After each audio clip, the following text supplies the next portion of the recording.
What's up? We'll get going.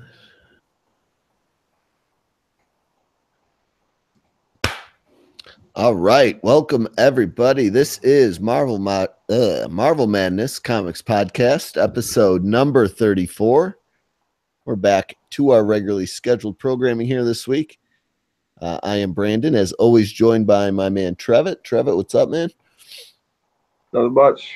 Yeah, good start to the new year here. Is it a lazy ass day? Trevitt's got a new Twitter username at TrevittTrev, so Afrin Addict, if you're already following him, there's no change you have to make. But if you're looking to hunt us down on Twitter, that's where you'll find Trevitt.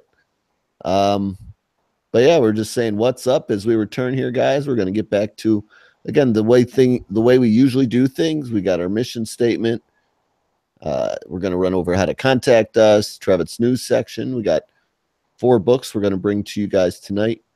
Got a midpoint marvelous facts section. And we're going to sign things out with some favorite titles or, creators of the year as far as Marvel books go, and then let you know what we're covering next week. But we'll get into the way things start here, and that's always with our mission statement. We'll tell you how we do things in the process we go about. We're not going to have an abbreviated edition this week. It's back to a regularly scheduled show. But our mission remains the same of providing you guys the ins and outs of the Marvel comic book universe. In between talking books, we chit-chat a little bit about some of Marvel's latest news, rumors, titles, characters, fun facts, and all that fall under the general going-ons of Earth Prime's umbrella. We try to cover a variety of titles for you guys each month in an effort to avoid any repetitiveness, an attempt to keep things fresh and informative for you guys, the listeners. We got a 4-book lineup for you this week. We got Spider-Man 2, the series conclusion, we're going to bring to you first. It's going to be followed by a book we didn't get to cover last week. We wanted to highlight, which was Tales of Suspense. I think that's number 100. So kind of like the hunt for Black Widow going on down there. And then we're going to recap Thanos 14 for you.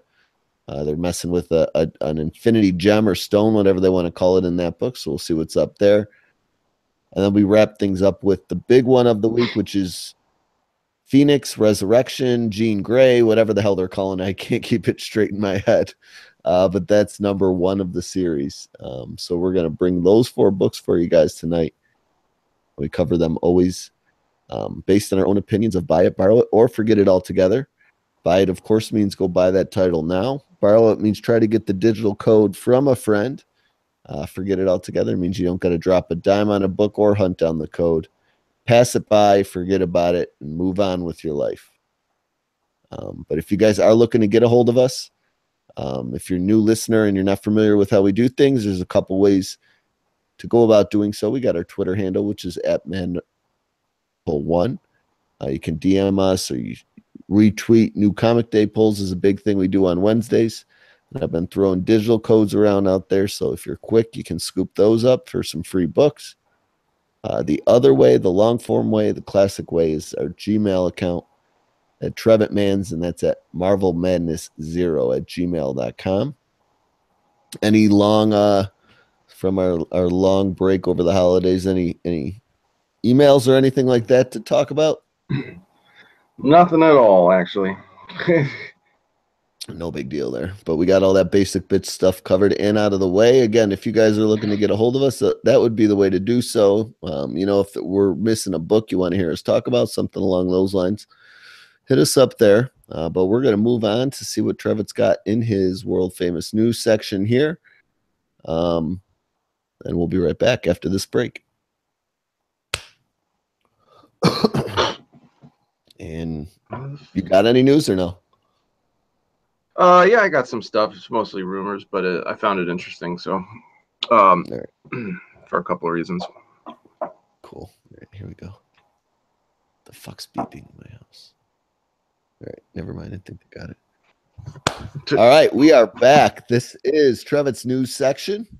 He's got a few things he wants to highlight this week, and we also got I don't know if we mentioned all the cancellations coming down the line here in a few months. But we'll see if we can recall a bunch of those off the top of our heads for you there, too, and let you know a book you follow is ending, but Trev is going to take it away from here on out. Go ahead, Trev. I can promise you this much: any of those cancellations, no one's really going to be sad about. Maybe one or two. Maybe one or two, but some of them are just coming to conclusions rather than, being canceled. But so I got a few things this week. One is a part of it. It's a rumor, but it makes sense that after Matthew Rosenberg finishes with his New Mutants miniseries, that he's going to be getting an X-Men. He's going to be working on an X-Men project. And rumors are there are two things up in the air. It's either going to be an X-Force book, or it's going to be, they're going to follow the color scheme of blue, gold, red, and it's going to be called X-Men Black. And that book is going to be replacing Weapon X. So Weapon X is going to go away after, I don't know, I think maybe issue 15 or somewhere in March. And it's going to be replaced by a new X title, which is cool. I think we could use an X-Force book. And Matthew Rosenberg should be the guy to do it. Right now he's doing Tales of Suspense, which is a 5-issue mini. He's doing Phoenix Resurrection, which is a 5-issue mini. And then he's doing New Mutants, which is a 5-issue mini. So he's like the king of the mini series right now. I know. Now, I got this most of these rumors came from Bleeding Cool. Normally I don't buy into most of their bullshit, but when it comes to Marvel editorial rumors, I have to give them a little credence, because they get, like Phoenix Resurrection, they reviewed it in the beginning of November. Like, they're always reviewing Marvel books like 3 months in advance. They'll rumor creative changes that will actually happen. And then I had a friend of mine interviewed an X-Men writer. I don't want to say which book, I don't want to say which writer, but at one point in time, there were a bunch of X-Men editorial rumors swirling around. Bleeding Cool did this big article about it. And then a friend of mine interviewed a writer of an X book, and a lot of these rumors were confirmed, or damn near all of these rumors were confirmed. So they were all true, even though they actually didn't happen. So it leads me to believe that Bleeding Cool has some kind of lead or some kind of source inside, like, Marvel editorial. Like, maybe one of the writers who writes for Bleeding Cool has a friend who works at Marvel. But normally, these rumors that they come up with are true, whether they come to fruition or not. They're either considered ideas or things that are actually in line to happen. So here are a few of them. So after the upcoming World War Hulk 2 event, it's said that Greg Pak and Carlo Barberi, they're going to be doing that. But supposedly Hulk is going to be getting a new creative team after World War Hulk 2, which I wouldn't be surprised, because Greg Pak has been writing Hulk for a long time, and I have to say that his Totally Awesome Hulk run is kind of fucking boring, and Hulk is becoming a stagnant character. So with the return of Bruce Banner during the Avengers event, I wouldn't be surprised that they're going to hand it off to somebody else, in the coming months. Right. Al Ewing, it's also rumored that Al Ewing will be getting another solo book. It's not said exactly what book it's going to be, but it's going to follow Avengers No Surrender. So after Avengers No Surrender, expect to see Al Ewing with a new book.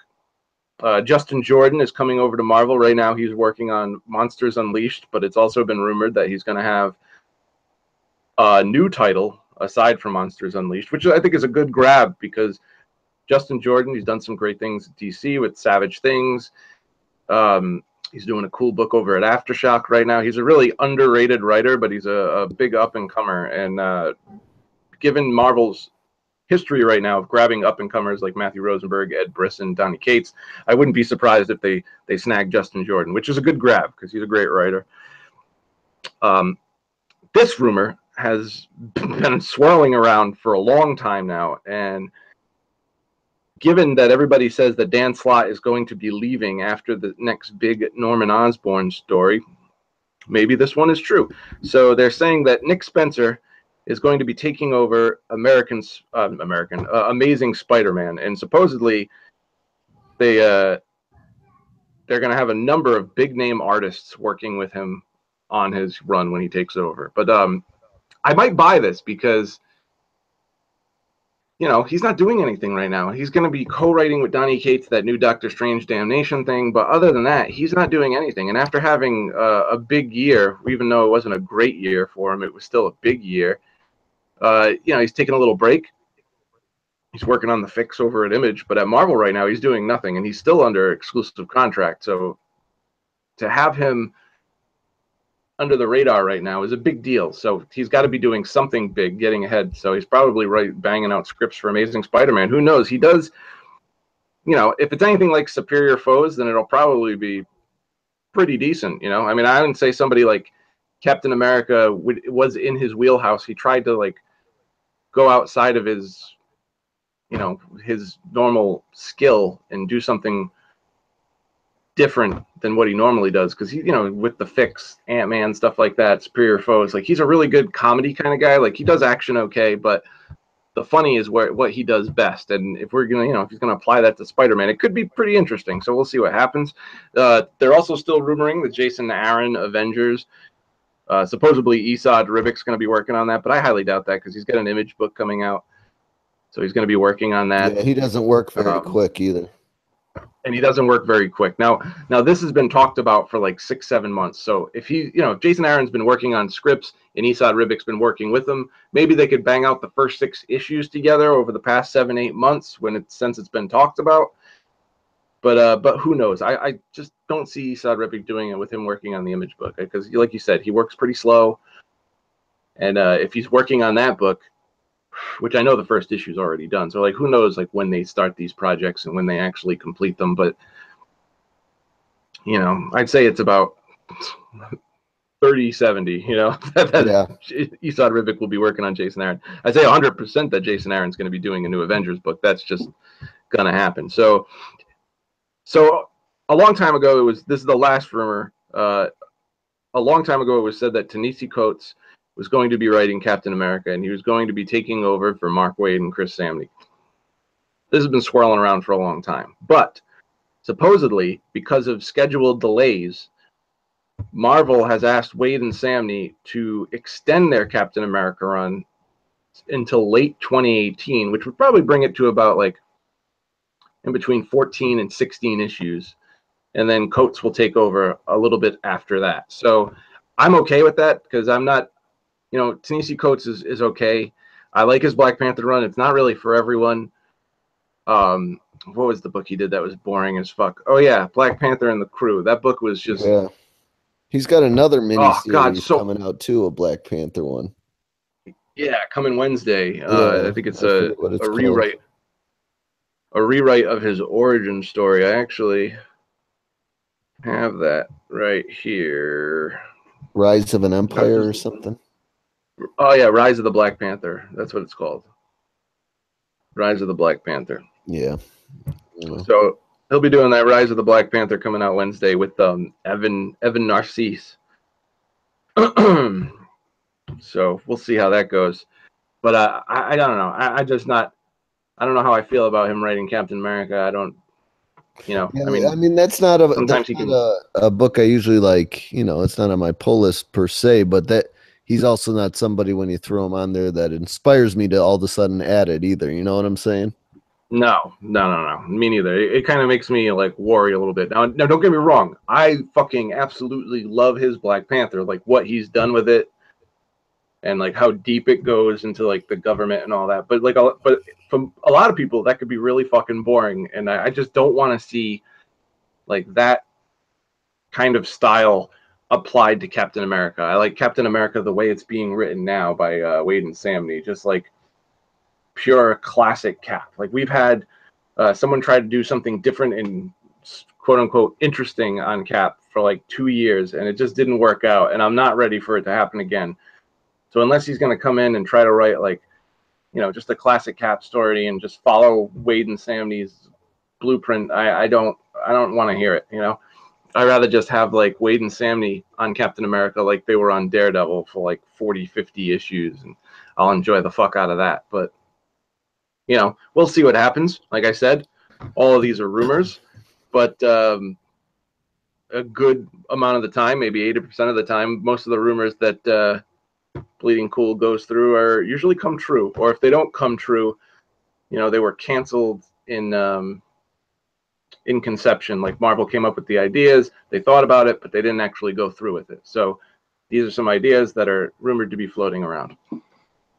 And that's it for the news.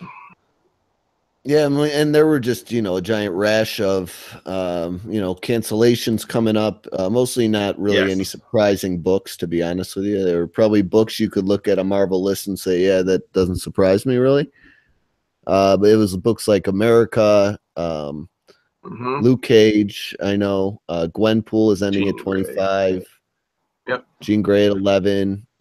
Secret Warriors at 11, but those have been old news. 12.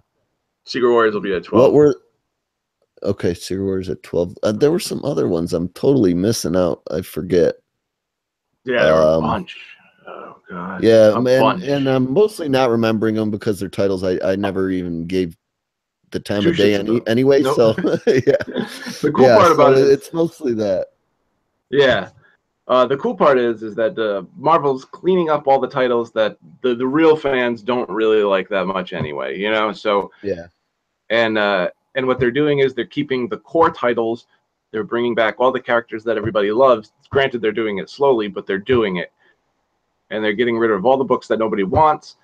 And now, instead of just trying to force stuff down our throats, they're testing the water with miniseries, which is a smart idea. DC started doing that with Rebirth. Now Marvel finally, got it into their head what they should be doing. Scale it back, give us what we want, and then just test the water with miniseries.